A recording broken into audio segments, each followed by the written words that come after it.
How's it going, people? Welcome back to my channel and welcome back to the big show. We're back again Monday 10 p.m, Fridays 10 p.m. That's set in stone now. Moving forward, make sure you tune in every week. Fridays 10 p.m, Mondays 10 p.m. We're going to preview and then review the weekend games every single week for you guys. The guests might change here or there. You know, we've only got one Steve, so hopefully Steve's here every week. But aside from Man City, I'm stacked in other departments. But I'm welcoming back to the channel SAEED again, GRIZZ again, Steve, who's been missing for a couple of weeks, but he assures me he's going to be here with us for the long-term future anyway. Toby, obviously today it's a big one for you. I thought you might not show at the end, but you're here. You're here. And you know what? Matisse isn't here, so I guess it's a good day for you considering Chelsea's just played their game. So Matisse had his thing to do over on his channel. So we're missing Matisse today, but let's get into the weekend stuff. I think today I got to give SAEED the first say on matters. I think, as much as I hate to say it, United have found form. Yep. And that Leeds game, you know, I predicted the United win, but I didn't predict it as emphatic as it was. SAEED, talk to me, man. United. Yeah, man. I predicted on the show, I think I predicted 3-2. But then I said to myself, nah, this is Leeds, man. And the way they play, it literally plays into our hands. You know what I mean? So then I predicted a 4-0 win. But where did you predict that? I want to see evidence. Honestly, go see it on Twitter. Go see it on Twitter. It's on Twitter. Let me see what you said on our thing. Because no, but you don't realize. I went back on it. I looked back on it and I said, "Oh no, man, United." Honestly, man, go check it. SAEED is so reactionary. No, honestly, go check it on Twitter. No, I believe you. It's something I predicted 4-0. You know what I mean? So. Like, we played unbelievable, man, that game. And yes, you can talk about Leeds naivety, but you still have to play well. And I feel like McTominay turned into Kaká in 2007. You know what I mean? Honestly, man, the way his touch was, if you look at that second goal, man, that was almost like Kaká-esque, man. That was sweet. That was sweet. You know what I mean? The finish for the first goal though was superb. You know what I mean? Unbelievable. Like that shot was unbelievable. And the second goal in 3 minutes, I think it's made history. The first player to score 2 goals in 3 minutes. Well, you know what I mean? Unbelievable. And then my Leeds just played into our hands, man. If you're gonna play Rodrigo in the centre midfield, you deserve everything you get. You know what I mean, from Leeds. And you know what? It might be refreshing to play, but it absolutely played into our hands because we are a team that if you give us space, we can hurt you. And we did that with Rashford, with Martial in the pockets. McTominay was allowed to drive. Fred, for me, unbelievable. I doubted Fred, when he came back to football club. But you know what? Unbelievable from Fred. And yeah, man, I think it could have been a cricket scoreline, mate. You know what I mean? It stayed at 6-2, but it could have been 9-2 or something like that. You know what I mean? We were unbelievable. And we are where we are in the league, man. We are, you know what I mean? I told you guys that we are title contenders, and now you started to believe it, man. A lot of people are fearing, I think, you know what I mean, GRIZZ is, you know what I mean? Maybe how can you tell, man, what I'm starting to feel, fam? Man, ain't everyone knows this now. Like, you got to take us seriously now. Nah, to be fair, boys, United were fresh because they spent the whole of last week camped in their own half defending against us. So, what were you doing against Southampton? Playing, you know what I mean? On the corner line against Southampton, you can't really speak. You know what I mean? You were playing corner getting ball. The wins, mate. Getting the wins. Well, there you go then. You know what I mean? Yeah. I think sometimes you have to not camped in our own half at home. Not camped in our own half at home. The Nah, man. I seen City, mate, sweating on the touchline, mate. You know what I mean? But forget about City for now. You know what I mean? That's because Man United are playing well at the minute, and you got to respect us. And we are title contenders, mate. And I tell you that we've got the best squad in the league. I keep saying it again and again. We've got on par the best squad in the league. And you've got to respect. Look at the bench we had today. Pogba, Cavani, Van der Beek, Mato. They would probably get in most first teams in the Premier League, mate. You know what I mean? Arsenal, probably that whole bench of ours will probably get in your first team. You know what I mean, Turkish? Let's be honest, man. You know what I mean? Like, don't worry about us yet. Sorry? We ain't talking about us yet. Don't worry. Yeah, but you know what I mean. I just wanted to put that one in there. You feel me? But yeah, man, I'm buzzing, man. You get me. You can't say no more about us, man. We are winning. We are about to maybe make history this season. Let me put one in there. Then Look, Daniel, James, Ole Gunnar Solskjaer. Everyone's calling it genius. Credit to him. What do you make of it? How much of that win goes down to Ole's approach. Listen, you know what it is? Yeah, a lot of people think that I've got a massive agenda with Ollie, but you know what? I would say is, hey, sorry, You have. no, not in terms You of. got I a think massive agenda against him. no, my thing is for me. Yeah, I believe that Ole Gunnar Solskjaer. I said it for about a year now. Ole Gunnar Solskjaer for me won't win us any trophies, and I've always said, what's the bigger picture?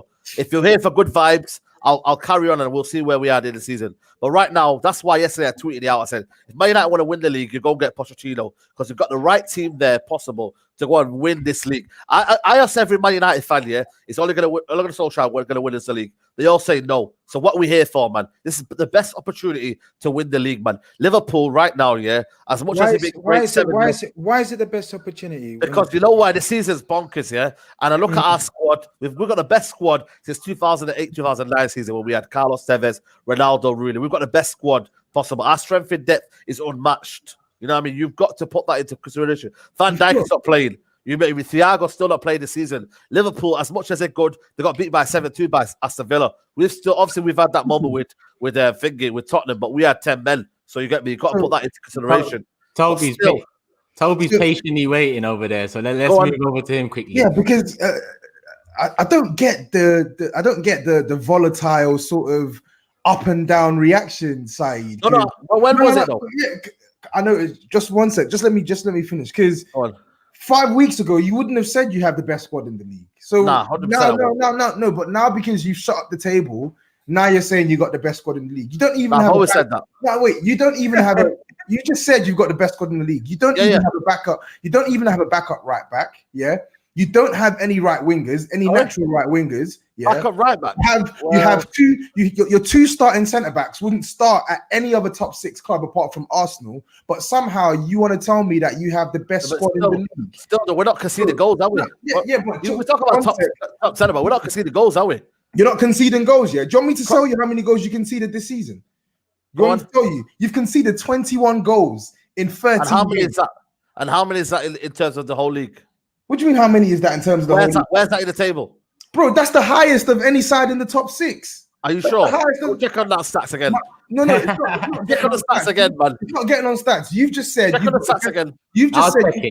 Just let me finish. You've just said you got the best squad in the league. You don't have the best squad in the league, and then I've just told you got. Look at the squad depth, though. Look at the squad depth, yeah. Can I just finish, please? Go on, then.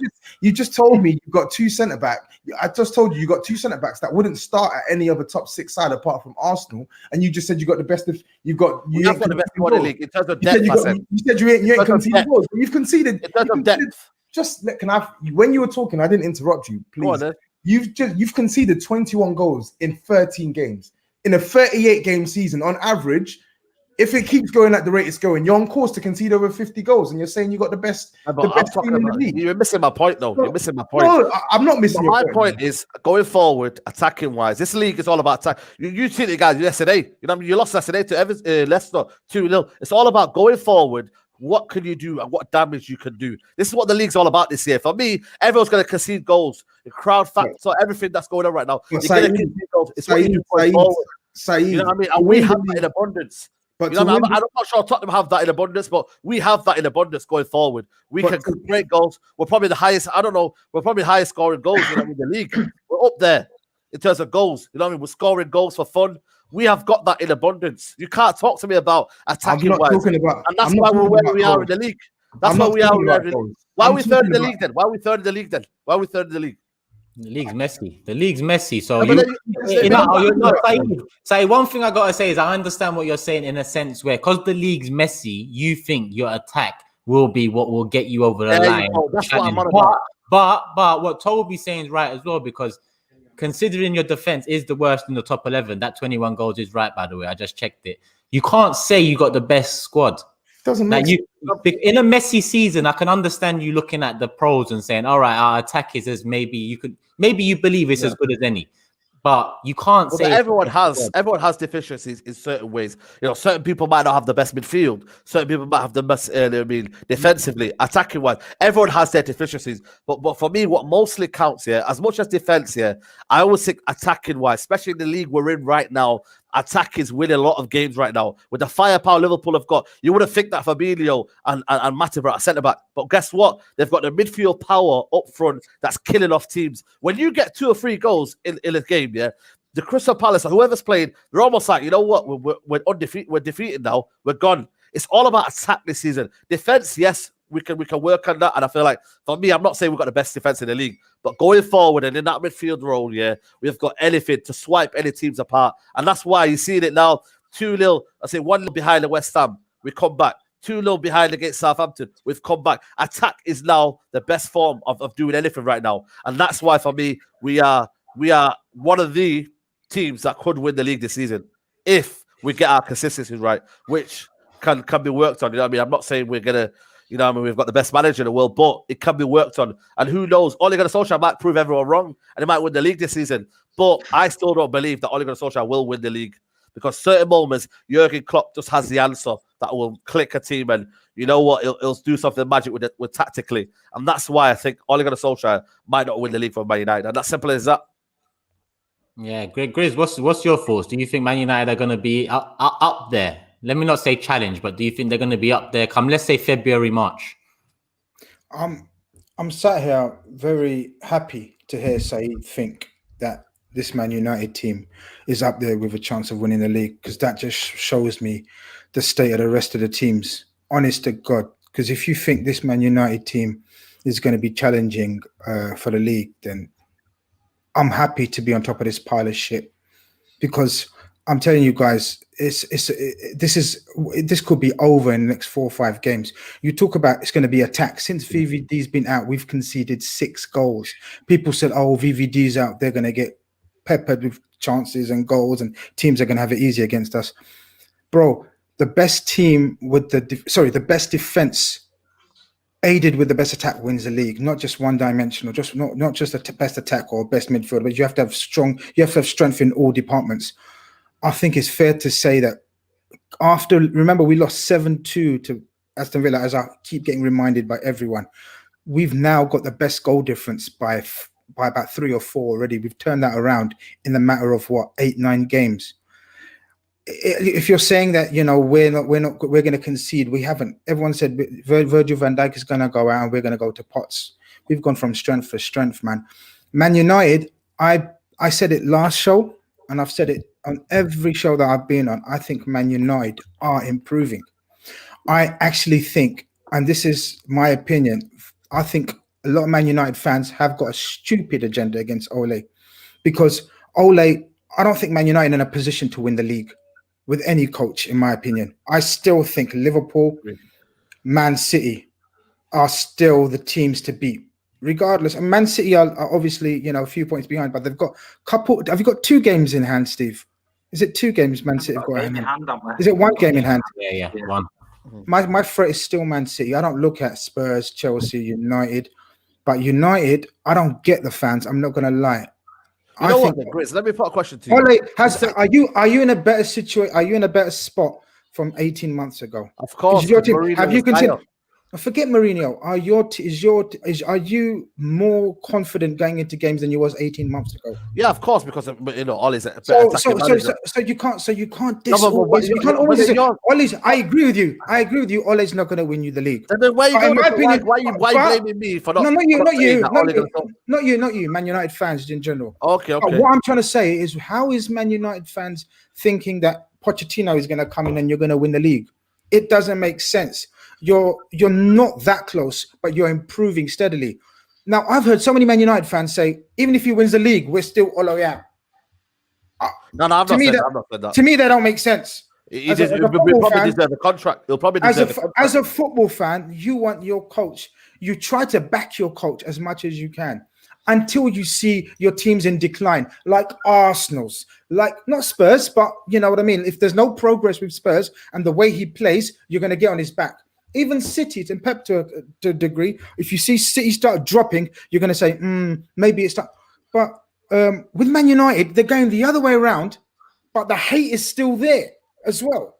It's beyond me. You can't keep saying, oh, it's just the players. Can I say something though? He needs to. He's making some hard decisions. He's making some decisions that are shocking and rocking Man United fans at the start of the game. Oh my God, Fred's playing again. Oh my God, Scott McSauce is playing again. Can I say something though? But these guys are pulling out results for you guys.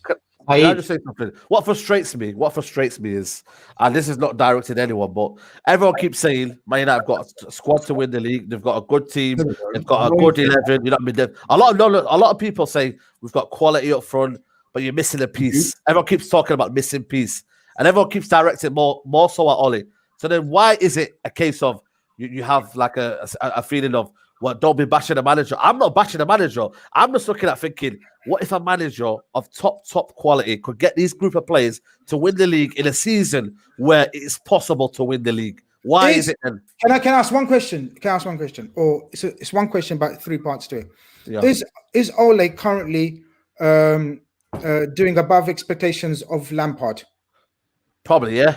Is he outdoing Jose Mourinho right now? It's a bit you're ahead of all three. You're ahead of all three after 14 games. Mourinho's coming the job though. Say again. Mourinho's just coming the job though. You know what I mean? He's not had his. In my opinion, Ole's outperforming all those coaches that I've just mentioned, but he's getting the most hate. I'm happy if you guys hating him or whatever. I'm just saying there's no. There you go. That's my issue. Everyone's loving it though. Everyone's loving it. No, but I'm not loving the fact that you're second. Is it second now or whatever? Oh, game in hand. Third with a game in hand. He must be doing something right. It's not all doom and gloom as certain fans are making out. Yeah, we got a super chat here from Reggie. He says, "SAEED, you and Rants have acknowledged that United live in moments. This run is just another moment. You know, another bad run is inevitable." And it was something I was going to ask. Do you agree with that? But the Turkish, they got the best record since March. It's not a run. It's since March. If the league tables were since March, you'd be on top. Okay, wow. I didn't know that. That's serious stuff, man. Sometimes people forget and get too much hyped into this Ole out. Even though, you know what I mean, whatever. But you can't deny the facts. But Grizz, I think that stems from the fact that Man United are far too volatile in the performances. Yes, if you look at the results, they've picked up points over the last couple of months. But the reason why there are people who want Ole Gunnar Solskjaer out is because there's no consistency in how they play and the way in which they approach matches. And it's clear to see they freestyle their way into results. They rely on individuality far too much. And that is not sustainable over a full-course season. And more importantly, that's not going to get them to a league title, which is why SAEED is asking for a better manager, which is why SAEED is valid in saying that a better manager would come in and make a better fist out of things such as the Premier League. Simple as that, man. I get all that. I get all that, but what I'm saying, it still doesn't justify the mindset has to a point to change when he's continuing to get the results. It's not fluke. It's not freak. I've just told you since March. Let's look at some of the matches they've won. You look no, Tubbs, you can't do that individually. You've got to look at the collective of since March. Yeah, but that's what I'm trying to say. Are you gonna break down every game since March and say, they were lucky in that game? And then they were lucky. You can't do that. We were lucky against Palace. We were lucky against you. But that's not what I'm saying, though. I'm saying that with Ole Gunnar Solskjaer, what he's doing is not sustainable over the course of a season. How do we know that? Because we've seen it in evidence. I've just told you the opposite. We haven't seen that. What we've seen is his first since March. We're out of the Champions League. How about that? You're not in the Champions League. Look, question: why are you expecting to win Champions League? You just said now. You know, what I mean, we're out the Champions League because listen. What's your expectations before the season? Before the season, what did everyone have Man United down as? In the Champions League, at least finals of the Champions League. League, man, Premier League. Fifth, top six. No, yeah, I think you're down. We're top four at least. Tobes, be real. Tobes, where did you have them? I said fifth. I still think they're punching. I think you've been hurt. They're punching. With that squad. They're not punching, Grizz. They're not punching. They've got a squad. They're punching.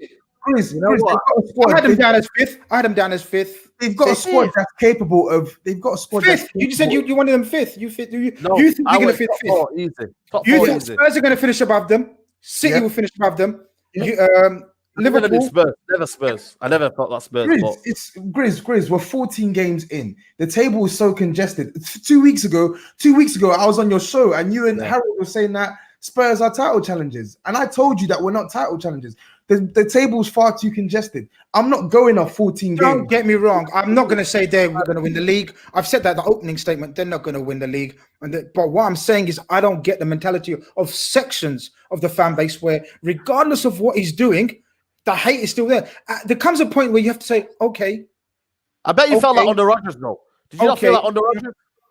Say again? Did you not feel that under Rodgers, Brendan Rodgers? The squad we had with Rodgers was. I'm just saying, like, you know, sometimes when you see a bigger picture, you know what I mean. Sometimes I feel like as fans, we're just looking at a bigger picture. I get that. No, listen. Don't get me wrong, Saeed. I get you. I don't think he's got the credentials to lead United into the glory years. I get that, but what I'm saying is the non-stop toxic doesn't help the situation, even though he's doing well. Obviously, I understand this one can get. We can talk for hours about the United problems and what we think. Like we can talk hours about Arsenal's problems. It's just with United on form right now, it is a bigger debate. Considering, like you said, Grizz, there's been a lot of attention on Ole over the past year, and there's been a lot of good points made all around. Even the chat is mixed. Some people saying Grizz talks sense. Some people saying Toby spot, and some people saying SAEED is the realist. So it's mixed, and it's all about. I think with Ole, he brought a feel-good factor back to United. After Mourinho is a better qualified manager than he's probably one of the best managers in the world, right? They had him there, right? The difference with Mourinho is the place was like a morgue. On and off the pitch, the players didn't like him, the staff didn't like him. Woodward was blaming him, he was blaming Woodward. The whole place, the whole Man United as a fan base, as a team, as everything was flat. He made it toxic. He made it toxic. Yeah, he came in. It's like you working in a factory, yeah, packing biscuits every day, and the manager is an absolute idiot. Then one day they sack the manager. Guy comes in, how you doing, guys? Gets the radio on, everyone's buzzing, loads of biscuits are getting packed, everyone's happy days. That's what happened there. So United got a feel-good factor about him. But the thing is with Ole, he's still learning, and the big difference is this: you either stick with Ole and you back him 100%, and you know you're going to have your ups, you know you're going to have your downs, but you've got to say, right, he's brought a little bit of feel-good factor back to United. He knows what it is to play for Man United. So we're going to back him, and he is going to be naive, but he's got to learn. Or you say, right, Ole, you're too nice for Man United. Let's scrap you. Let's get Pochettino in. He comes in. He might come in with his attitude, and you might go back to being flat again, then you're back to square one. So it's a tough situation for United. Yeah. You've got to give him credit at the minute, because I thought they were going to get rid of him a few weeks ago. And you look at him now, grinding out results. He's just hammered Leeds. And don't get me wrong, if there was crowds allowed back at weekend and you spanked Leeds 6-2, every Man United fan would be singing from the rooftops. So at the end of the day, I'm a City fan. Listen, it kills me to even give Ole Gunnar Solskjaer any praise. Same. But I can't not like the guy, because I think he's in one of the biggest clubs in the world. I think you've got to give him 100% credit from bringing it from its knees back to where it is now. And I think the United fans have got to get behind it. Yeah, well, thanks for your input as well, Steve, because I was going to ask you about it anyway. And we will move on from United now. Like Toby said, every couple of weeks, you know, things can change. So we're going to be touching on Solskjaer a lot more this season. But obviously, SAEED's in good spirits considering the former and you know, second spot around the corner. Alex says he still thinks City will be the closest to Liverpool, but he thinks United will get top four for sure. And Reggie's saying Chelsea have a good record since March, but since the beginning of last season, it's bad. You can't select the period that fits your argument. And we've got the Blues Boys network in here as well. Not long before Everton are in here. You never know, man. What do you think about that, Grizz? Not long before Everton are in the Big Six. Yeah. Carry on. I thought so. Been hearing that for we've been hearing that for 30 years, man. About 30 years, man. Get a stadium first, man. Forget that. They've been trying to build a stadium on water for 30 years, man. With Usmanov in charge and what I know about him, listen, don't talk too soon because Usmanov means business. But we will move on to Tottenham next. TOBS, obviously, you know, the Liverpool loss, expected, understandable, and you know, Jose's tactics in that game makes sense. However, against Leicester, I think when you look at it overall, it doesn't look good for Jose in terms of the approach to the game. I know you're someone who's actually, you know, taken a step back and understands that Jose is a massive risk. But what did you make of that performance against Leicester and losing 2-0? It was a bad day in the office all round. I could sit here and bash Jose Mourinho, but I'm not really going to do that, because whilst I have my view on him as a manager generally nowadays, He's done a good job on the whole this season.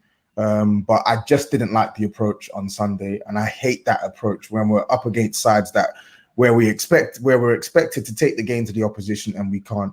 Leicester did what we do to sides. They came to our ground, they sat in, they didn't give us much space in behind, and they said, okay, cool, you try and break us down, and we struggled to do it.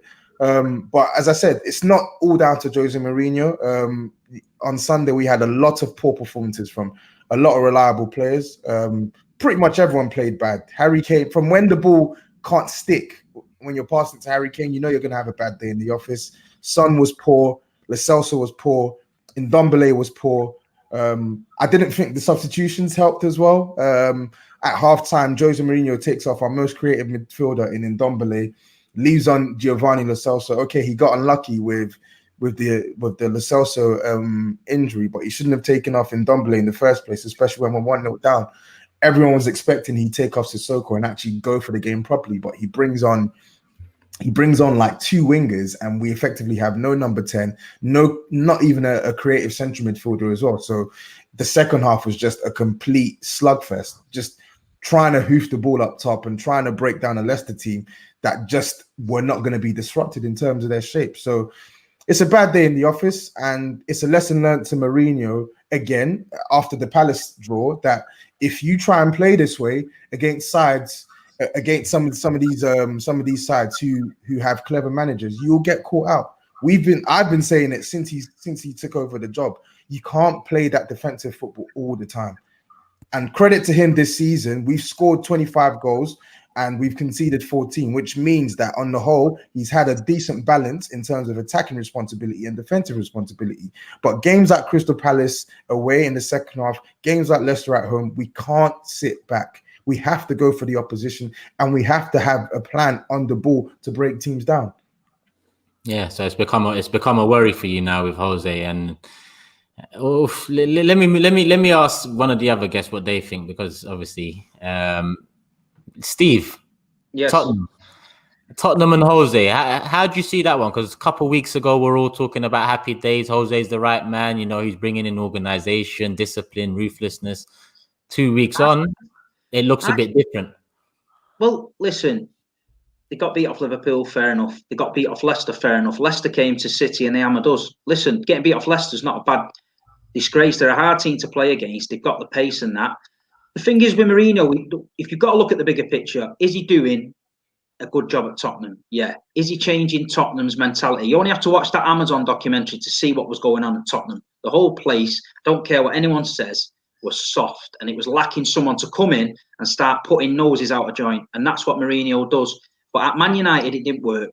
But at Tottenham, it's going to work. And I can see, I've said it to Toby before. I said, you know, I can see Tottenham being a force. But the thing is now, modern football fans, they want everything now. They want everything now. Listen, City had it with Mancini. There were City fans when he come in going, oh, we should be doing this, we should be doing this. I'm like, calm down. Not done out for 30 years, mate. So just calm it down. Same with Tottenham. They've not done anything for years. So calm down. There's no rush. This season, have a better season than last season. And the next season, push on. As long as he keeps pushing them on and they keep going in the right direction, I think Mourinho will do all right at Tottenham. If it starts going downhill and you start seeing that negativity and players coming out and that's a very fine line with Mourinho for me. I think he's one of them where any second it can just nosedive. But I think, if you're asking my opinion, I think Tottenham are a dangerous team. I think he's done well this season. And I fear if Mourinho gets it right there, then they could be well in the mix come next season. Yeah, SAEED, let's move over to you with your facial expressions. I don't know, man. I think you've been a bit too light on them, Steve. I think, you know what? It's for me, like, I knew what Tottenham were getting with Mourinho. Like, I think they wanted a cultural change. I think they wanted a mentality change. I think they wanted, they wanted trophies. And I think Toby will probably say that. They want trophies. But Toby's waited a long time. He can wait a long time. I know he has. But the thing is, though, mate, it's the manner of the wait, isn't it? You know what I mean? It's the pain of watching Tottenham at the minute, going from Pochettino's style, which, okay, he didn't win trophies, but at least gave you a platform to build on. Right now, I just look at the approach from Tottenham, and I think it's the same at United, mate. It really is, man. It's just wait for moments, and obviously you're relying heavily on Kane, on Son. You're literally relying on Lloris to put the ball over the top. Harry Kane heads it on, he flicks it on, or he controls it. He gives it on to Son, and Son makes a run, and then boom, they score from there. And you know what? And Toby, you're right, mate. Ndombele needs to do better. You know what, mate? Lo Celso needs to do better. He bought him for 50 million or something like that. They've got to do better. But the problem is, you haven't got enough creators in there. I love Sissoko, but is he going to create a kind of a run, you know what I mean? A kind of a pass for Harry Kane? No. Harry Kane is doing 3 jobs at once. He really is, man. He's doing a lot of defending, tracking back. Then he's having to get the ball and control the ball. And then he's having to create and score for Son. So it's a lot going on, but I don't know, man. For me, yeah, I've seen it with Mourinho. It's going to be slow. You will win trophies. I guarantee that you will win trophies, but it's going to be painful. It's whether Toby, you're going to be patient enough, because a lot of teams will play expansive football and you'll be seeing it weak. This is what happened to Man United fan. I used to look at the TV and think, oh, man, they're playing good football, man. Look at us, man. We've got Martial. We've got Kane. Sorry, we've got Rashford. Look at our expansive players. Why can't we play like that? And then sooner or later, you'll be like, man, I've had enough of this guy. But it's whether you're patient enough to win trophies. And if you are, Toby, then you might go somewhere. But until then, mate, just stick in there, mate, because it's not going to be great, it's all mate. About the trophies, man. It's all about the trophies. Yeah, I know, but it's the manner, though, Steve. Your grandkids and tell them about beautiful football. You got to sit there and tell them about the time when you was absolutely smashed, when you won the FA Cup, and you celebrated for a week like me. That's what I'm telling my grandkids. No one's telling the grandkids about a team that played great football and won now. I'm telling you, Toby, keep with Mourinho and you'll win the League Cup. Is that prevalent right now, though, Is that prevalent right now? Maybe 10 years ago, you probably could get away with that Mourinho, but this is a new style, man, where teams it's fast and explosive. It's you know what I mean? It's a lot of good football, you know what I mean? And I feel like now, can Mourinho, has he got the spark? Has he got that kind of, you know? He's definitely got to adapt. He's definitely got to adapt. That was my biggest problem. I thought at United that he was a bit stuck in his own ways, but I think he had a little break. And when he come back in, I thought, yeah, he could do it. Listen, it's early days. People have. There's a big thing for me is patience. You've got to, as a football fan, you've got to be patient. Especially, I mean, understand with you, being United fan, you're expecting the trophies, so you're a bit impatient. But listen, Toby, relax. Let him do his thing. You know, let him do his thing. Pochettino didn't quite get it. Something wasn't right there. You know, there's a reason he's not working anywhere else at the minute. What's he doing? And at the end of the day, Mourinho, let him do his thing. Same with Ollie, let him do his thing, and we'll see how it goes, innit? Yeah. We'll see how it goes, and then Man City can win all the trophies, eh?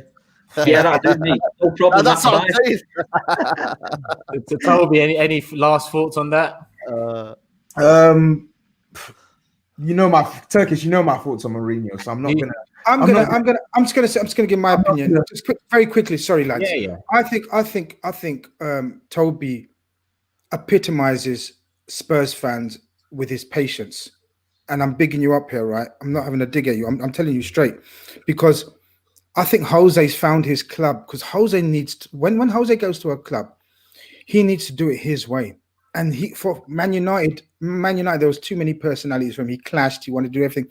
With Spurs, with no crowd there, and Spurs generally are a patient fan base. Yeah. Obviously, because of the lack of success, I get all that, but they're willing to give coaches time. Now, you know, Jose Mourinho will instill, and he has. Forget the gas, forget the banter. He has instilled a method of playing. It may not be pleasant, but it's there to win you a trophy. And I genuinely think, you know, and this is not, you know, and not gas, but you will win the league. I think you're favourites for the League Cup, in my opinion. You got a nice draw with Stoke, I think, and then you play another winners out of another two fairly. So that's your pathway to a League Cup final. All fans crave trophies, man, and progress. Yeah. And this guy will progress you. Now, the rate of progress is obviously dependent on other teams. Right, other big boys that they're spending and how they're developing, and in terms of how your chairman is going to give backing to him. So with Mourinho, I think he's at the right fan base because they're the most patient fan base out of the top, in my opinion, out of the top 6, they're the most patient, and I think they've got no choice. You can't get any higher, better caliber manager than Jose Mourinho. Yes, stylistically you can. And yes, maybe the only thing with him, the league title is going to be out of your grasp, in my opinion, because he still has more enjoyment.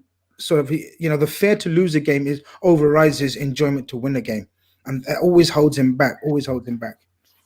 I think I think with Jose Mourinho, again, Turkish knows, when we sacked Pochettino, and even Steve knows, I didn't want him.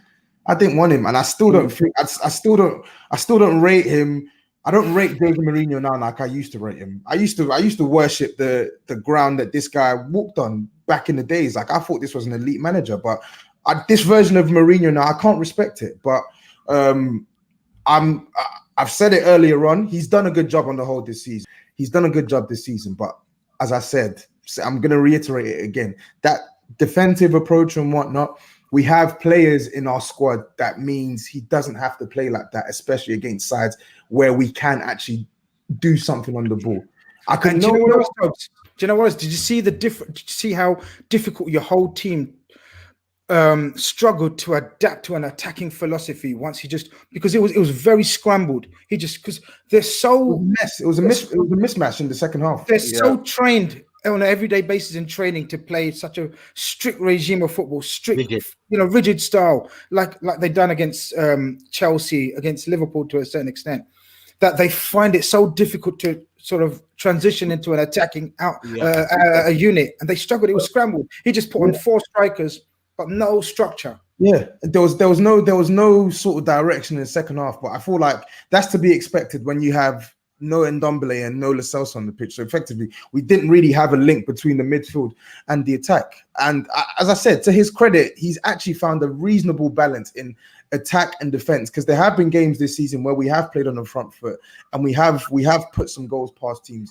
whether we've won the game or whether we lost the game. The challenge now for him is give us a clear plan on the ball when we're up against teams who are playing the way we normally like to play against the bigger sides. Give us that plan on the ball, and don't be the coward at home. Be the protagonist. We want you to be the protagonist at home or against opposition where we don't have to sit back, because I believe we can't win games like that all the time. No one's going to come, as I said, no one's going to complain at Jose Mourinho if he's going to Anfield and he's playing like that. If he's going to Stamford Bridge, he's playing like that. If he's going to the Etihad or playing Man City, playing like that. But when you're playing at home to Leicester, who are a dangerous side, you can hurt them yourself. You can hurt them yourself from the ball. But anyway, enough on Jose Mourinho. On the whole, I think that result is a bump on the road. I think on the whole this season, we've shown that we're a serious side. We're not going to win the league. We're not going to win the league. That's definitive. I've been headstrong in that from day one, but I still think there's an opportunity for us to finish top 4. And without a doubt, I think there's an opportunity for us to finish with a trophy. So, can I ask you a question then, Tobs? The Europa League might hamper, I think, the top 4, because I think Mourinho's mindset will be win that Europa League. You know what I mean? Win that Europa League. We want it to, though. Yeah, I think that will be the focus. I think with us, I think we'll just slightly look at the Premier League more and think, you know what, that's more viable. With Jose Mourinho, when he was at United, he just went for the Europa League and went full throttle, and then he did. won at the end. But at United, I feel like because you lot were so, it got to a point where you lot were so sort of like you were lagging in the top 4 race, and he said, you know what, I'm going to abandon this and just. Could happen with Tottenham, though. Could happen with Tottenham. Not necessarily, because the way we've played, the way we've gone at it so far this season shows that he wants us to compete on all fronts. So, listen, it's 14 games in, man. Like, as I said, we've done enough to show that we can finish in the top 4 and we can win a trophy this season. And I believe we'll do both. Yeah, well, it's not all bad over there. You're 6th now after the Chelsea win, and it's not the end of the world, honestly. Yeah, a couple of weeks changes everything, and we're heading into a hectic period where we're going to have 3 games in about the next.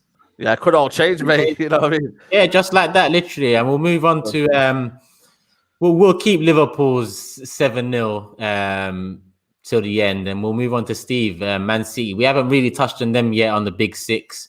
But I think now is the right time. I think that away win is a massive one. And I think it's starting to come into form at Man City in terms of this season. And I don't see a Premier League title. I don't know what you make of that, Steve, but I do think comfortably top 4, 2nd or 3rd, depending on what Chelsea do. What do you think? Listen, it's a lot better than what it was. We're finding our feet. We did start slow. It's changed it about a bit. Laporte can't get a game. John Stones is in there now. There's talk of a new contract today. Me and Toby disagree on Stones, but we'll go on that one over day. No, No, it was a great result. Listen, it was a banana skin for us. That Southampton away, they're playing well. I thought, come on, let's get here. We just need the win. West Brom at home, they dug deep. West Brom, they got a point. So just as we seem to start getting a bit going, we seem to falter a little bit. But listen, there's something not right with us this season. I can't put my finger on it. We've just got to keep on the coattails of the top two. And listen, we've done it before. We've done it before when we've had to chase and we've had to chase hard. We've done it and we've won it. So if you're asking me, are we going to win the league? I'm not going to say yes or no, because all I know is we're capable of going on a run and snatching that league. We did it. That Liverpool team, when we caught them, was a fantastic side and unbelievable. And what we did to catch them. But we're a different gravy now. There's no company and all that pushing us. But something's missing. I don't know what it is. He keeps saying he's not going to strengthen in January. I think it needs tweaking somewhere. We definitely light up top. Aguero keeps coming back from this knee injury and having 3 or 4 more games out. They're saying he's ill and stuff, but I think he's got deeper problems. But I'd be very surprised if we didn't dip in the market January and get some striker cover because, I think we're light up front. But look, we're getting 1-0. It's not like Man City to be chipping away and winning 1-0. You know what I mean? We usually. It's corner line. Just on your striker point, I can't see City buying a striker in January. The reason why I say that is because I feel like if City buy a striker, it has to be someone who's going to be an upgrade on Jesus and someone who can step into that Aguero-shaped void that you don't have up top. And I think the strikers who can do that or have the potential to do that, they won't be sold in January. So me personally, I can't see Man City going in for a striker in Jan. I really can't. Maybe if you're talking summer, fair enough. But January, I can't see it. Listen, we've got a striker in the youth team, a Dutch kid. I've spoke with you about him before, Toby, Jaden Braith, who's absolutely out of this world, yeah. But he's fell out. Pep Guardiola's, he don't speak to him. They don't talk. They're getting rid of him in January. It's another Jaden Sancho. This kid's probably going to be worth more than Sancho. But we're interested in him. We're interested in him. He's got a really bad attitude. He's driving about, in Mercedes, and he's living the life, and he's not really done much. And I don't think Pep likes that kind of player, I'll be honest with you. But he's mustered him. The City fans know it. But look, it's a tough pill to swallow when you see Sancho doing what he's doing. But the same thing happened with him. Pep didn't fancy him. And we've got Rory Delap's son, who if you're asking me, coming out of the Delap family, he might have a great throwing on him, but I didn't have him down as a striker. But we definitely need something up there. He's playing Torres up there sometimes, but he's not quite the number 9 yet. You know what I mean? But where's Jesus? Where's Jesus?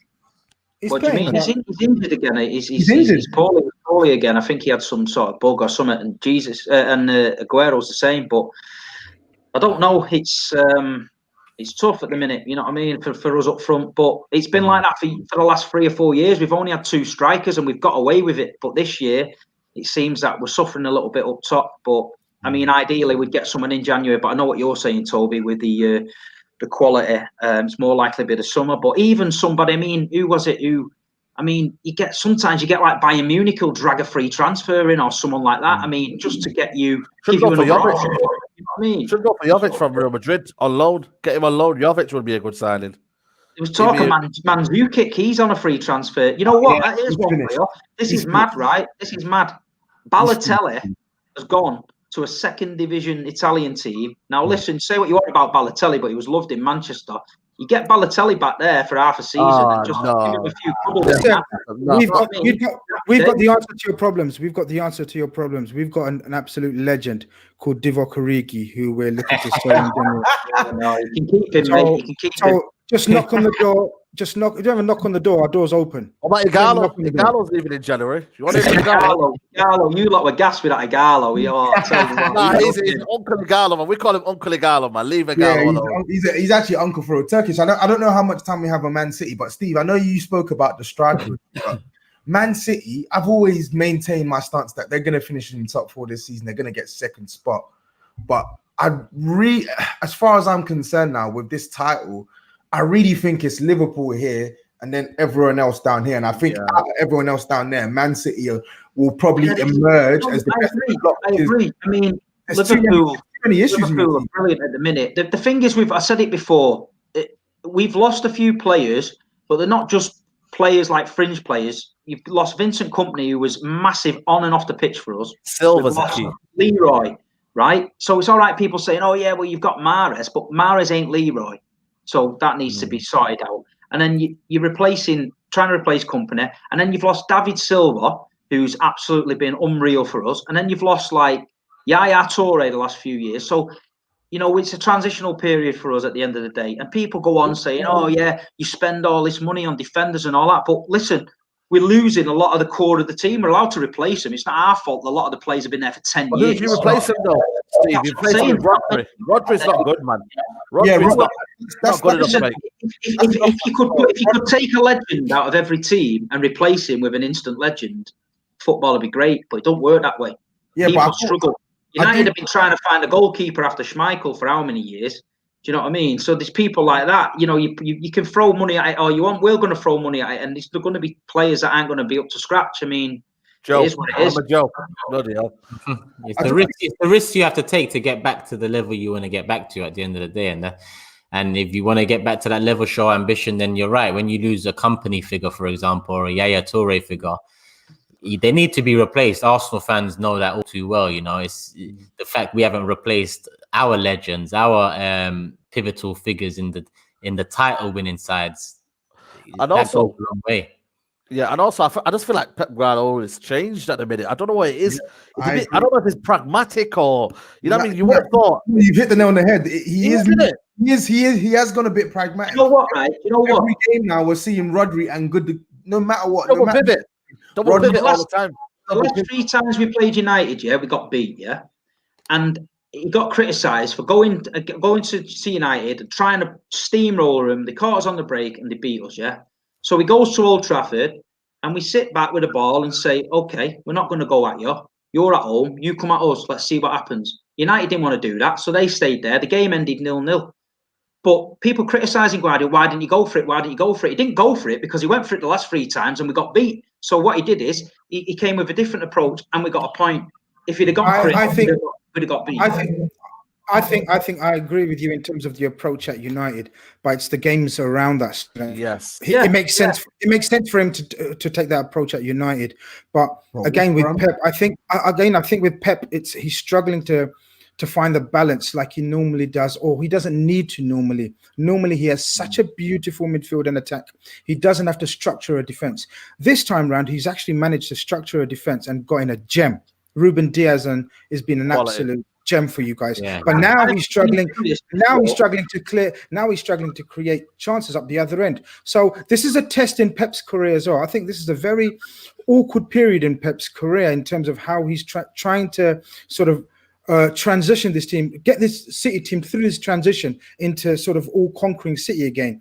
And I think that's what you're struggling with this season, to find that balance. You know, as well, I think, his persistence. I don't know, Aguero's been injured, but there's a lot of times Aguero's been fit and he's not played him. And he's more thinking towards the system. Sometimes, mate, Aguero's there, mate. Just play him. You know what I mean? I know he's not the old Aguero, but I look at Jesus and I think he needs about 5 chances to score 1 goal. Aguero, 1 shot, 1 goal. You know what I mean? Like, you are missing Aguero, mate. Aguero is a massive miss. He does a lot of work, Jesus. Aguero, and listen, Aguero's wrapped in cotton wool now. We're just wheeling him out for them big games, and that's what's going to happen with him. I think his needs have gone personally. To be fair, I think he's finished. I do think as well with Man City though, people do need to give Pep some semblance of some credit for shoring up that defense. Anyway, I feel like people will say, but he spent X hundreds of millions or whatnot, but like. The first season when he came, everybody inside City knew because of his interviews that season we had Zabaleta, Gael Clichy, them kind of players who were on 1 year left on the contract. He couldn't go out and express it because you look at how he plays now with Kyle Walker and Cancelo, the fast fullbacks. Gael Clichy and Zabaleta trying to get back that season was a joke. So that season, he went, right, I need 2 fullbacks. He goes out, buys Kyle Walker, who arguably at the time was one of the best right-backs in the world. And he goes and buys Mendes, who at the time was probably the best left-back in the world. But they're justifiable buys. You've just lost Zabaleta on a free transfer, who's been a loyal servant, and you've lost Gael Clichy on a free transfer, who's a loyal servant. But then everyone went, oh, he spent 50 million on fullbacks. What do you expect him to do? Spend 2 million? Gael Clichy's a bit of a reach, though. Gael Clichy wasn't all that. Gael Clichy wasn't all that. Come on. Respect that's an invincible. No. Kolarov was better than Gael Clichy. Kolarov was better than Gael Clichy. He wasn't, mate. Trust me. Nah, man, I'm not having that. Not defensive. That was it. But anyway, I think my Pep defensively, I feel like we have seen improvements from City, but like you said, Steve, Man City don't knock the same. The way they go at teams, there's something missing, and I feel like you can see it all over the pitch. I feel like in midfield defensively, Rodri, he's a tidy player. He's a tidy player. I don't think he's an awful player, but I think defensively, he's not even close to what Fernandinho used to offer you in terms of the spaces that he can cover. And I think you lot's press, when you press from the front, I think it's not as potent as it used to be. Teams beat your press with ease. And then I also think in the final third as well, especially this season, we're seeing uncharacteristic dips from Riyad Mahrez this season. We're seeing dips from Bernardo Silva since last season as well. So many players are underperforming. The best player now in the team, able to attack the defense.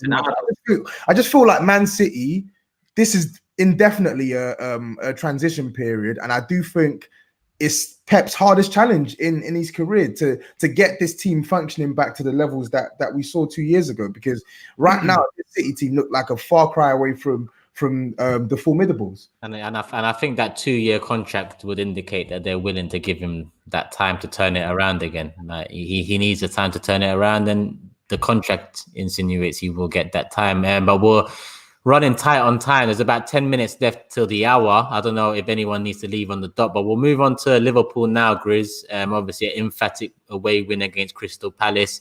A couple for Bobby, finding form at the right time with Yotta's injury. A couple for Salah, Mane, a goal and assist, a clean sheet. No Van Dijk, no Gomez. Happy days, really. Talk to me, Grizz. We seem to be coming into some serious form at the right time. Just at the time where everyone thinks sort of games will catch up with them, with their injuries and the COVID situation, and when we got to play non-stop every 2-3 days with the same 11. I don't know, man. This team leaves me speechless. I'm not going to lie, Turkish. Honestly, just when we think that, man, this is going to be where we fuck up, or this is where we're going to get stressed out, and it just comes back, swats everything that comes in its way. And it's a great time to be a Liverpool fan, man. I'm not going to get it twisted. We're eating good, man. Everything seems calm. The players coming back. I'm assuming most of you saw the game, or most of the game. Sorry, or if not, at least highlights. Why didn't you watch it? You might have learned a few things, man. You need to watch I don't really watch Liverpool, me. It's a clinic. Listen, we put on a clinic. I know what I'm getting, though. I know what I'm getting, so I'd just rather watch the highlights. But look, it's a good time to be a Liverpool fan. I genuinely think that we're not going to run away with it. That's all banter and that's all jokes. I genuinely think because of the madness of the season, it's still going to be, look, the thing is, and Steve touched upon it, Man City and Liverpool are the only teams that have got recent experiences of winning 8 to 10 games in a row. And that's what it takes in this league, in this current, especially in this period. That race where they won 14 or was it 17 in a row? 18 in a row. Magnificent. Do you know what I mean? And so you can't rule them out, even though they're going through transition. But the fact of the matter is, and I don't care what anyone says, if we didn't have our injuries, this title would be over, because we'd be, we're 4 or 5 points clear. We'd be 10 points clear now, and the title would be over. But the fact that we have got these injuries makes it a race. In my opinion, I'm still telling Liverpool fans that I think it's over. That it's not over. This is going to be a mad topsy-turvy season, but we're coming good right now. And look, Palace was tricky. 12:30. Eze, the man can play. Eze, Zaha. There's some decent ballers in there, man. Ayew up front is handy, but listen, if you don't be clinical and if you don't punish our mistakes, because we're still making mistakes, because we haven't got our 2 best centre backs and probably one best centre back in the world and one of the young best centre backs in the world. So we're going to give chances up. And if you don't take those 2-3 chances, it's not our fault. People saying, oh, Spurs should have put Palace. You should have. You should have, but we can, and we could have, and we could, and we did. And look, it was clinic, man. It was some of the striking, some of the play was out of this world, man. And we roll on this Christmas period. We've on paper, it looks like we've got a set of fixtures that we can win the next 3, and the teams around us have got tricky fixtures where a couple of them play each other. We could be looking at the end of January 10 points clear, man, and then we're really cooking. Yeah, that's why I'm surprised you're not confident already, because there's a I'm confident winning the league, Tex, but what I'm saying is that we're not going to run away with it. I agree, Grizz. I don't think it's going to be a runaway thing, just because of the nature of the league this season. I feel like that table will be congested right up until the end. But I do also within the congestion, Liverpool will still be ahead of the pack, basically. Yeah. What was you going to say, Grizz? I was just going to say, it's because, the fact that we've got these players' injuries makes us mere mortals. Last season, we were playing like Supermen. People couldn't realize, people couldn't work out why they're winning every single game. And we won the league, we know how many points, blah, blah, blah, blah. But this season, you have to factor into those injuries. But them coming back, and people saying, oh, they're all back. Yeah, but they're back. It will still take them 4 or 5 weeks to get into the rhythm. And that's why the other teams will feel they've still got a chance. But the way we're swatting teams, man, I don't know. I said to my mates, I said that third goal when Bobby scored that goal, not only Palace must have thought, what the fuck? I think everyone watching, other teams' fans must have thought they're fucking back this season, man. That goal was like just pure Liverpool at its best, and everyone must have just sat down, man. What was crazy for me was that in the first half as well, I'm not sure if anyone else agrees, and I'll probably get some daggers in the comments, but in the first half, Liverpool didn't even play that well. Like, I think Liverpool fans will accept it as well. They started off well. They started off with a bang and intensity, which they needed. I agree. Because their away record this season has been poor. So they had to start quick and early. But after they got that first goal, they let Palace play a little bit. And if Palace midfielders were sharper on the ball, or IU was a bit more incisive in the final third, they could have scored a couple of goals against Liverpool. But credit to Liverpool, they were clinical. Literally, they had like 8 attempts the whole match, and they scored 7 goals. Every single goal they scored as well. I see. I think it showed that when you're a team like Liverpool, and you're used to playing 3 times in 7 days, it's a total different animal. Palace suffered in that second half. Yeah. They were dead. They're not used to playing. We're used to playing, and people say, oh, man, it's easy. Everyone get on with it. Get on with it then, because we will. Other teams won't be able to get on with it like we can. Yeah. Spurs was an example. Spurs ran us as hard as they could on whatever day it was, Wednesday or whatever. They were goosed. They were goose yesterday, boys. I know Toby said what he said, but I think they were goosed. Leicester outran them, outfought them, and that's what happens when you're playing every 2-3 days. And people say, oh, Klopp should stop moaning and just get on with it. Well, yeah, he's allowed to moan because it's facts. And every manager at that level has done it before, moaned. I'm talking about like the Jose's, the Alex Ferguson, the Conte's, even every manager when he's at that top level, he's got that. Trying to use that weight, but he is getting on with it at the same time. And the thing is, people have to understand, he's saying it after he's on top of the table. He's not crying because we're losing and we're fucking up. He's saying it for a reason. Like, we need to make this 5 sub change rule. We need to sort out this, fixture congestion and the early kickoffs. He's saying it for the betterment of not only Liverpool but everyone. And these small clubs are anti F5 subs and whatever, but they're going to feel it because teams are going to be goosed coming into January. I'm telling you, and he's going to be smiling.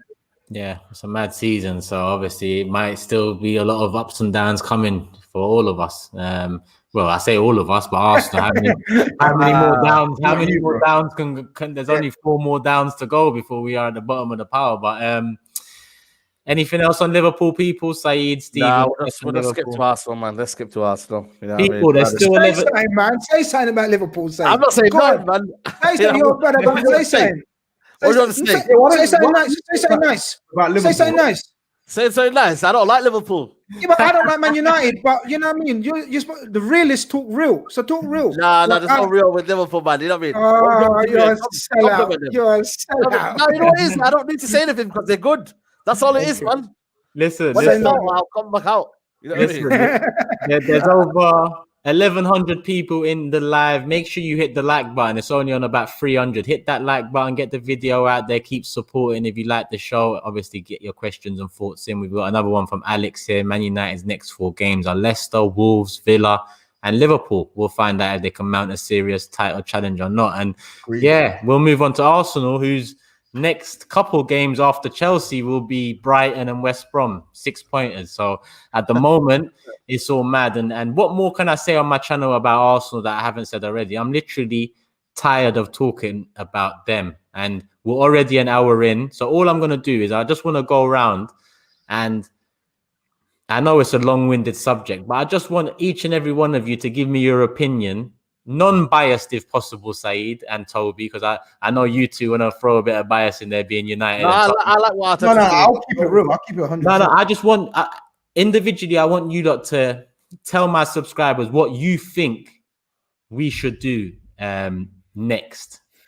Saeed, take out Kroenke. That's what you should do next. But yeah, you know what it is for me, and I've got to give you plaudits for the game against Everton. I thought he did try a little bit than he did previously.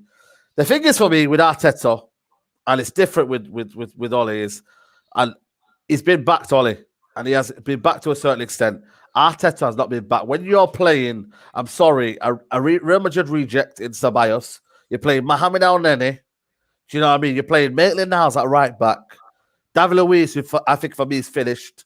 Do you know what I mean? You've got to say, man, Nketiah up front. You know what I mean? I know he has Lacazette on the bench, but even Lacazette, mate, lack of threat, mate, that's what I call him. Do you know what I mean? Like, you've got to realize what he's in.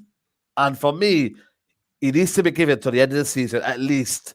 Then look at it in the summer, get your targets in. And then on the second season, then you judge him fairly. Because at the end of the day now, he hasn't been backed. Yes, he's got Partey, Gabriel, but that's about it, man. There needs a spine in that squad. You need another centre-back. You need another midfielder in there, maybe a kind of creative midfielder. And then you need someone kind of attacking forward. I mean, maybe to help Aubameyang out. That team, man, it needs a lot of surgery. It definitely needs a lot of surgery. Arteta, yes, you can question his ability, but at the same time, you've got to know that he has to be backed. When he's backed, then you can judge him. But for now, man, you've got to give Arteta some time, and let's see if he can turn it around, man. You know, because I see there is some quality in there. You don't become Pep's assistant for no reason, mate. You know what I mean? There is some element of quality in the management, but you've got to give him time. So for me, Arteta in. Yeah, so we got Ole out saying Arteta in. GRIZZ, what are you saying over there? I'm going to say the same Turkish, but not the same as Saeed. I'm going to say what I've been saying, same in terms of what I've been saying about Arteta. And it's one of those, you got to grit your teeth and grind through this because it's horrible. But as you said, you've got to get through these fixtures that you've talked about. And if you're still in those like bottom 4 or 5 positions after the fixtures that you and after Chelsea, obviously, yeah, then I guess there becomes a position where I guess it gets to a point where you have literally for the sake of it, but you go after. I seriously don't know go after that because the whole structure needs changing, and you don't change the whole structure in the season. You know, you should have thought about it at the start. They obviously did, and in their head they were going to give him this season regardless and hold tight to that.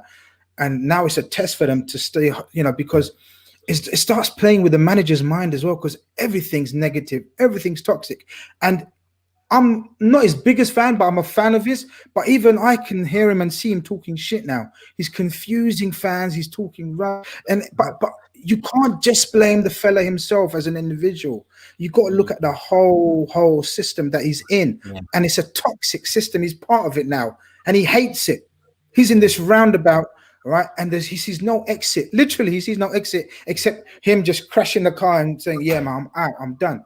So it's a difficult one for him, in my opinion, because he's not being backed. I know you guys bought the players in the web, but I don't think they were his signings, man. In my opinion, I think you think they were okay. Well, you know, only people. No, we can only just see it from the outset.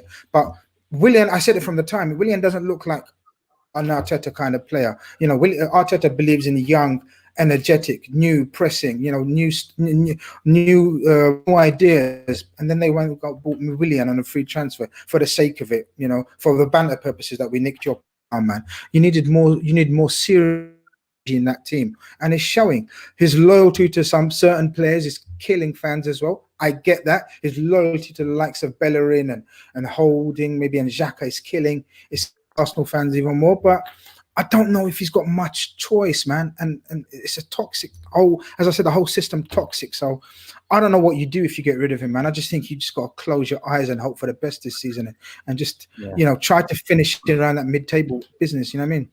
Yeah, I think the season's a write-off. I think us as fans have to just try and make something out of it by applying the right pressure in the right places and direction. Steve, and GRIZZ, thank you for reminding me, because some of the comments Arteta made today about percentages and all that. Steve, did you see those comments he made about percentages? And like GRIZZ said, I feel like Arsenal have broken him, if not breaking him at the moment. Sad to see, really. Listen, when they appointed him, when they sat in that boardroom and said, look, let's get Mikel Arteta, they obviously knew that was a risk. They knew it was a risk. It's his first job. So what did he expect? He won the FA Cup last year, right? He's trying to do the right thing. He's brought in Partey and, like you say, Gabriel. They're not bad players, but it takes time. But the thing is with Arsenal, from top to bottom, the club itself is shook. The fans... Them Arsenal, I'm not slagging anyone else off, but them fan TV cams where they're all ballooning and throwing chairs about in the room, they need that does not help nobody, right? It doesn't help anybody. And at the end of the day, the fan base has to give their head to wobble, and you either back your manager, right? You know he's an unproven manager, so you back him.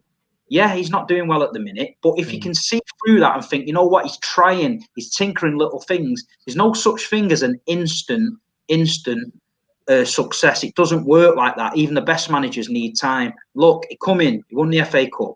This season, he's trying new things. It's not quite working. Let's write this season off, get through it, pull together, get the club galvanised, get his signing in next season and go again. But if you change him now, who are you going to get? Your main target, Sam Allardyce, has just gone to West Brom. He's the only one we can afford right now. There's only one man going to save you, and that's Big Sam, and he's gone to West Brom now. So. Yeah, maybe they got the wrong Pulis. Maybe they got the wrong Pulis out of this. He's still an option, isn't it? Neil Warnock's always a good shout. Turkish, he'll get you out of it. Yeah. This is why I don't fucking bring up Arsenal, mate. This is actually why I'm thinking about doing another show with a Leicester, Everton, and Wolves fan, so I might be able to talk with my chest a bit. That's your level, I ain't even joking. On that show, I might be able to talk with my chest a bit. Not right now, but maybe in a few months. But I completely agree with Steve with most of what he said. Anyway, there's a lot of things that are not helping within the fan base. And before this chat goes, let me just read it out. Saeed, I'm not drawing you out here. It's just a chat. I want to reply to it as well, by the way. I'll give you a second to reply to it. Then Kevin says Saeed's gassing up our squad, so when we don't win the league, he can say it's only because of Ole. Our attack hasn't scored an open play goal again. What are you saying? He's assisting himself for the end of the season, yeah? No. You know what it is as well? I'll put that to him and say, when we don't win the league or we don't go close to the league, it'll be like, it's transition, and Ole's still transitioning. So it works two ways, mate. So I respect your opinion, but it goes two ways. And this season, you'll be like, you know what? Give still Ole time. It's still done this. It's still in transition. But reality is at 2 years in the job, mate. So face the facts, mate. Fair enough. And I know Saeed can go all day about this. So I want to quickly move on to Toby and give me your thoughts about what next for Arsenal. So far, we've got, stick with Arteta. I think Saeed said to the end of the season, Steve similar, and GRIZZ said, it depends after West Brom and Brighton. What do you think? They should sack him. Him. I don't. For me, I'm looking at the situation in black and white, and in black and white, he's underperforming at his job. I don't think that. I get it. Arsenal, Stan Kroenke, the lack of investment over the years, etc. But when you look at it on paper, Arsenal have spent a bit of dough in recent transfer windows. They just spent a bit of dough on players that just haven't really improved their team. 52 million on Lacazette, 72 million pound on Pepe, 35 million pound on Granit Xhaka, signing Cedric on a 4-year deal, signing Willian on a 3-year contract and giving him 250k a week. I do agree that Arsenal need more money generally to spend to bolster the squad in its entirety, but no one can tell me that this squad is good enough. I mean, this squad is that bad that they should be, I'm looking at it now, 15th. And if Burnley win their game in hand, they go 16th. No one can tell me that Arsenal squad's better is worse than Burnley's, Leeds, Crystal Palace, Newcastle, West Ham, Aston Villa. It's not that bad. And for that reason and that reason only, Arteta needs to go. People keep saying he hasn't been backed. He wanted Guendouzi gone because of the non-negotiables factor. Guendouzi's at Hertha Berlin. He wanted Willian signed, Willian on a 3-year deal. He wanted Gabriel signed, Gabriel here. He wanted Partey here, Partey here. Of course, he didn't get Uwa. Of course, he didn't get these other players. And I do think in January, the party wasn't there though. The party wasn't there. Yeah, but what I'm saying is this: Arteta, he's inexperienced. Arsenal knew it was a risk. You've taken the risk, and it hasn't paid off. So now, cut your losses, get rid of him, bring in a manager who will do a better job, and sign some players in January. It's that simple. Everyone keeps saying back Arteta, keep Arteta. What reason has Arteta given you to suggest that things are going to improve? If you can't get it's won a trophy, though. Fair play. It's won a trophy. Di Matteo won a trophy at Chelsea. Di Matteo won the Champions League. Di Matteo won the Champions League and the FA Cup at Chelsea, and he got sacked within 6 months. Chelsea are a bigger club though in terms of ambition than Arsenal. Just 1 sec, SAEED, please. Just 1 sec. Just let me finish. One day Ramos at Spurs, I'll keep harping on about it. He came into Spurs and he won us our first trophy in 8 years. And within 6 months, he got sacked. Guess why? Because results went pear-shaped and he was performing below a level that is completely acceptable. So he has to go. There is no back him in a window. He has to go. A new man needs to come in. This squad needs to hear a new voice. They need to get a manager who is better at getting the best out of these players, and they need to improve drastically in their squad in January. 2 players minimum need to be signed in January, and a new manager needs to be there. Are they top 4 quality, Arsenal? Are they top 4 quality, Arsenal? It's not about being top 4 quality. No, but the question is it top 4 quality? Arsenal. They're not top 4 quality, but that should mean you got to give him time. Then you got to give him time. There's no point just change it now when when they could get top 8 still. They could still get top 8. SAEED, you spoke, so let me finish. They're 15th, bro. They're 15th, mate. What more time are we? 13 games in, though. 13 games in, like you said. Like you said, 13 games in. Just let me finish, please don't interrupt me, please. They're on 14 games played and they're on 14 points. They're on 14 points. What more is it going to take for you to realize that the guy is out of his depth? He has lost the plot completely at Arsenal. He doesn't know how to get the best out of this team. And forget about the squad quality or not. Let's talk football. Let's talk about playing styles. He started off as a counter-attacking team with organized defense. Right now, can you tell me what Arsenal are trying to be? They're not solid at the back. They're not good in possession. They don't score goals. So tell me, where is it going to end with Arteta? Where is it going? There's no direction, bro. So even if you back him in January, even if you bring in all these players, it's not going to change drastically. Get rid of him and bring in another manager in. It's that simple. I don't think it's that simple, you know. I think it's the core. The team is top to bottom. The core, the football team, Arsenal. We know that, though. But SAEED, the core was top to bottom at Man United when Jose Mourinho there. But did that mean that he didn't have to go? He was underperforming at his job, so he rightly got sacked. I know, but it's different though. You know what I mean? Arsenal are not challenging for leagues titles. They're not going. It's not about. You know what I mean? I think you have to look at it and think about ambition. SAEED, I'm not talking about leagues. I've not once said that Arteta should be challenging for leagues. I'm not talking about that as well. But I'm thinking Arsenal will be top 10. Arsenal will be top 10 though. No, their squad is good enough to be around 8th, 9th, or 10th. He's 15th. You said 8th and 9th. I said top 10. Yeah, but if anything, he's 15th. Why are we talking about him? 13 games, you've got to realize it's just 13 games. Yeah, but Toby, we got to be fair. We got to show the same energy that you're showing. I know, for but everyone else. Fair, man. No, listen. Let me just. I've got to run, guys. Let me just make a point, and you can carry on if you want. No problem. What I'm saying is, you got to show the same energy that you're showing for the rest of the teams, and saying a couple of wins changes the landscape of every team. And then when it comes to Arsenal, saying they're fixed and they're going to finish 15th, we don't know if they're going to finish 15th. Let me just finish. If they lose to them teams that Turkish mentioned, I can't even remember, Brighton, West Brom, and whatever. They've got a couple of teams. If they lose to them, then I understand the position becomes untenable. But, you know, a couple of wins and they get into that top 11, 12, and that's about this, in my opinion, that's where this squad should land. But GRIZZ, I've just given you solid reasons. They can't score goals. Their defense isn't strong. Currently, I agree. There's no disagreement with that. But that's what I'm trying to say. That's what I'm trying to say. They've lost 8 games out of their opening 14 in the league. They can't score goals. They're leaking goals. They can't beat big teams. They can't beat small teams. So what is there to clutch onto to tell me? Only a fool would argue against that. But what I'm saying is the same logic that you've applied to everything else. That we don't know what the future holds. That is a mad season. What they can clutch onto is he did show some things at the end of last season. He did win them a trophy. That's what they're clutching onto. I agree that the grip is loosening, but they're clutching onto the hope that he can bring back that system of play. He can bring back that hunger.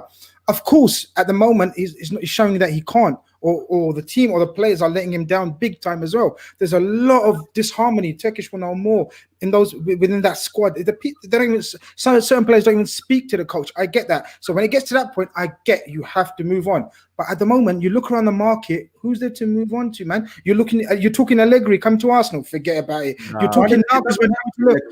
Rafa Benitez. Just give you an example. Rafa Benitez will no way work under that board. You lot are mad. I know Rafa Benitez because he managed our club. If you work under Arsenal's board, why would he work under Arsenal's board? He will never work under the Arsenal board. I know that for a fact. But Chris, he works under a board that is comparable in terms of the way they run. He dashed after the season when he was promised stuff. He's a wise man. Wise men learn from their mistakes. Arsenal board might promise him something, but he knows he's been burnt once, burnt twice. He's not going to fall for that trap. What I'm saying, it's not as simple as just change the manager. It's got to be some. It's got to be more. It's got to be more Arsenal. They can't do that now. They can't do that now. Grizz. The question wasn't, is the job simple? I'm not saying it's simple. I'm saying it needs to be done. No. It's not. I'm saying my personal opinion. It needs to be done. It's not. We know the Arsenal squad isn't good. So there are players in that team that fundamentally need to be flushed out. We know that the likes of your Willians, your Xhakas, your Bellerins, your Nketiahs, Willocks, all of these players, your Rob Holding, Socrates, we know they need to be flushed out. Even your Ozils as well. We know they need to be flushed out. But in addition to that, new players need to come in and a new manager needs to come in. It needs to happen gradually and it needs to start happening now. Yeah, listen, people. As much as I'd love to sit here all night and listen to you lot talk about how shit Arsenal are, yeah, we've got to wrap this up. We're about an hour 15 minutes in. Grizz said he's got to go. We've all got to go. It's heading to 11:30 over here in the UK, but there's still over 1,300 people here. Make sure you hit the like button and be back here every Friday and every Monday, 10 p.m. Fridays and Mondays. For the Big Six review, Big Six preview, and we're going to get this going. Add us on Instagram at the Big Six Show. SAEED has United Central YouTube channel. Bio. GRIZZ at GRIZZ Khan in Twitter, and LFC Day Trippers YouTube. We got Steve down below, Instagram at Big Steve MCFC, and Tottenham TOBS on Instagram, and Touchline Fracas on YouTube. All the details are in the description below. Keep on supporting the thing, keep on hitting the like button, people. We'll be back on Friday night, and yeah, love for the support, man. We're out.